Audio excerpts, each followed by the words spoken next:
Mabusog masobra naman 400 ka sole renters sa duha ka mayon nga merkado sa Bacolod City. Ginisyuhan sang notice nga magbayad na sa gilautang sa LGU. Yaring balita ang itutukan Aileen Pedreso. Masobra 400 ka stall renters sa Burgos kag Libertad Market sa siyudad sang Bacolod ang gin-issuehan sang notice o kung demand letter sa City Legal Office. Sa pagpangusisa sang CLO, nahibaluan nga kalabanan sa mga stall owner ang wala naga-update sang ilabulanan nga renta sa siyudad.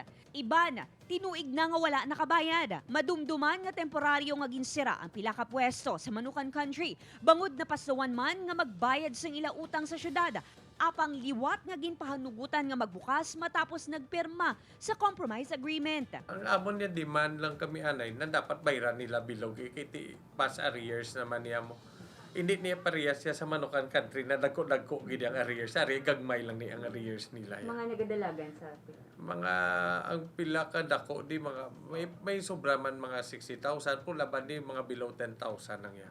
Si Francis, problema karon ang pagbayad sang renta.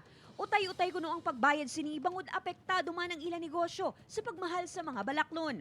Staggered gid ang pangbayad ko kay sang sini nga ini nga year. Oo. Kaya sa kalaman namon wala naman gani kami refine no kay kamal mahal gid katama. Yara sa 3,000 tubtub 10,000 pesos ang bulanan nga renta sa merkado. Sunod sa CLO, kinahanglan bayran sang renters ang full payment sa ila arrears agud makapadayon sa ila pwesto.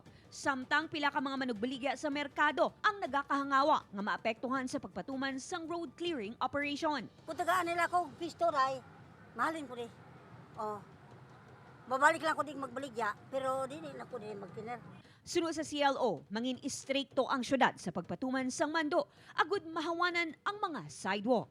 Upod kay Reynald Castillo, Aileen Pedreso, One Western Visayas.